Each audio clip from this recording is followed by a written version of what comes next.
Hello, everyone, and Happy New Year. I pray this year the blessing of the Lord maketh you rich and add no sorrow during this 2017 year.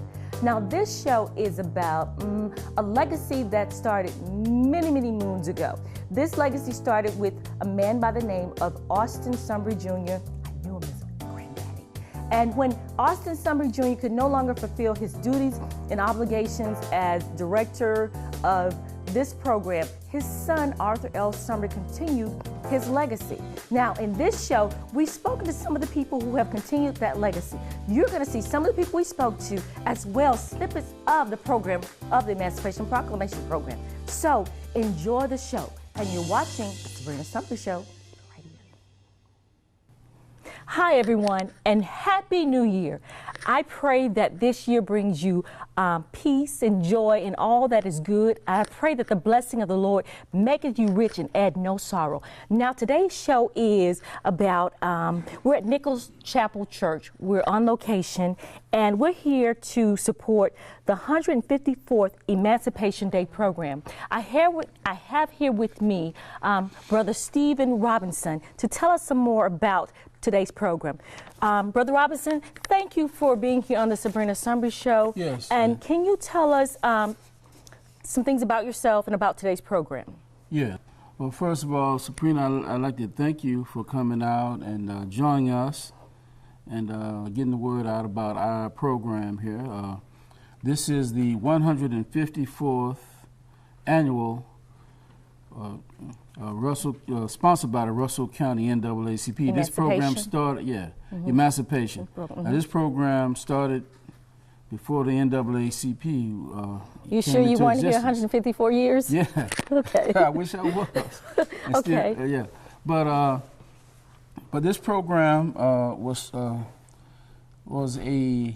commemoration, is a commemoration of that when President Abraham Lincoln signed the Emancipation Proclamation in 1862, and it went into effect on New Year's Day, 1863.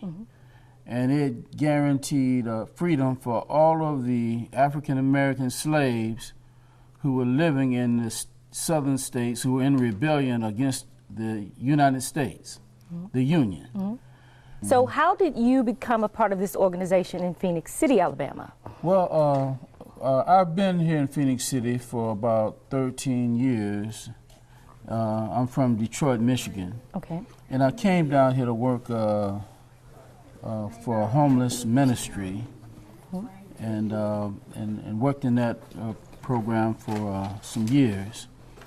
But I was a member of the NAACP back in Detroit, Michigan, and when I came down here, I decided to get active with the NAACP. Will you continue on with this program? Will you continue to do this annually? Will you continue to be an active part of Phoenix City? Yes, I will. The 154th year of the Emancipation program. It has lasted for this long, and we have more of a need now than ever to commemorate the sacrifices of our ancestors who fought for freedom. We thank you so much. We know that many people are starting to gather, and we certainly want to be here to support you as the program gets started. Well, there's a poem that I wrote some years ago, and I just wanted to recite that poem. Peaceful coexistence or no existence at all, Martin warned. By any means necessary, Malcolm scorned. Eye to eye they did not see, but liberty and justice was their common plea. From the dirt roads of the deep south to sprawling urban slums, their voices roared across America like African drums. And on that dark day in 1963, with the death of John F. Kennedy, Martin knew that the monster of hate was on the loose, and Malcolm scoffed, chickens coming home to roost. Bullets are ballots, Malcolm posed. Stand up straight and no one can ride your back, said Martin as the black man rose. And in 1964, when they met, eye to eye across a table they sat. And upon this point they did agree that if the Bill of Rights were not to be, they would join hand in unity.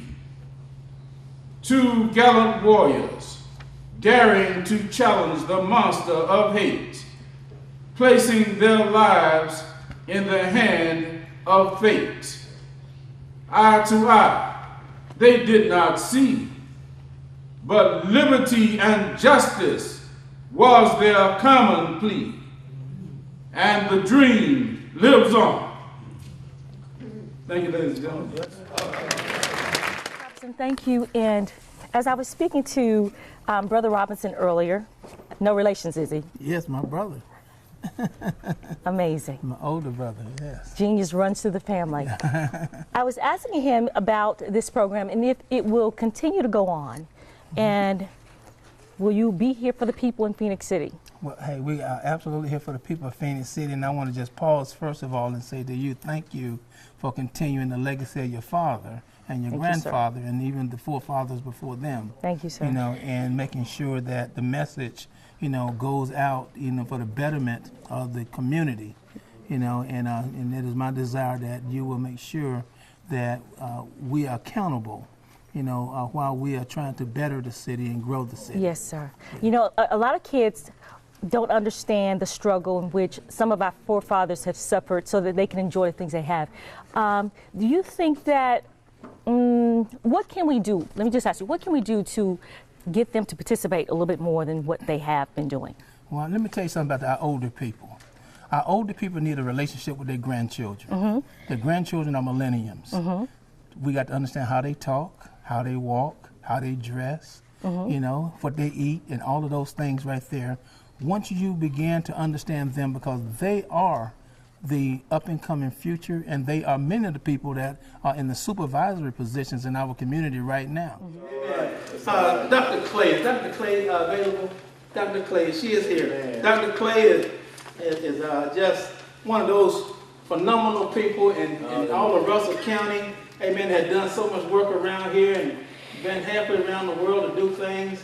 And she's going to come and share with us what the Lord has laid on your heart. A great civil rights activist from way back in the time. Okay? Amen. I was in Montgomery, Alabama when the marchers came through there from Selma. We at Alabama State University were marchers, demonstrators. I was 18 years old, and I followed the crowd. And as I was there, I developed a way of my own. All right. I found out that I didn't have to just follow somebody else. All right. I'm going to make my own trail. Okay. Amen? Amen. Amen. You see, we were marching for our rights to vote, our rights to go into a bathroom that says, it didn't say whites only, our rights to go into any place to drink out of a fountain that didn't say whites only. Yes. Because when I drank out of the other fountain, the water was so hot, it wasn't good. Amen? Amen. Oh. And there is some other things I want you to know. When we were there, we marched. And one day in March, we were marching and we were marching down South Jackson Street. And we got down there and we met some people on some horses. They were policemen on horses. And the policemen had on these white hats with the black strap underneath their chin. And they rode the black horses and they had the long whips. Amen? Amen. So our students were whipped. They were ran down with the horses. Listen. Amen? Listen. They were ran down with the horses. Listen. My shoe came off. But that's all. I kept running. I didn't care anything about that shoe. I just kept on running. Now, when I got down the street, there was a woman standing at her door saying, y'all come here, come to my house. She opened her doors, and then there were doors open all down South Jackson Street. Come on in, come to my house. All the girls were running trying to get in her house before the whip came. The boys weren't so lucky. Some of them had to go up on the porch. But when they got up on the porch, here come the horses coming up the steps on the porch, and here come the whips. Boom. Amen? Now this is what I witnessed. After that, some of the boys climbed up on the housetop. And they started trying to take some bricks down to throw at the horses. But what I'm trying to show you and to tell you is that the struggle for equality didn't just start there in Montgomery, Alabama. It started a long time ago. We just decided that enough was enough. So therefore we did what? We marched. So we marched, and on March the 25th, Dr. Martin Luther King and the group from Selma came to Montgomery, Alabama, to the White House. And our group, about 1,000, we were a member of SCLC, the student SCLC. And the group that we had together was over 1,000. Amen? And after the 1,000, we met up with the others, and there were over 25,000 people on Washington, not on Washington, but on Montgomery. Now, this is what I say to you. We marched and we heard Dr. King, and the echo of how long, not long, entered into my ears and etched a catalyst into my heart that makes me want to do all that I can, whenever I can, for everyone that I can, for as long as I can. And I want you to know that we are to instill in our youth of today that freedom don't come easy. Right. Somebody's going to have to pay for this freedom. Some blood's going to have to be shed. You need to tell them that these things that they're getting didn't come easy. It took over 430 years for the Hebrews to be free from Pharaoh's stronghold. And it took almost 400 years for us to be free. And we still not totally free. Even though the Emancipation has been signed, we still struggle for economic reasons and for equality reasons. So the Civil Rights Act has done greatly for us, but we still got more to do. How long? Not long.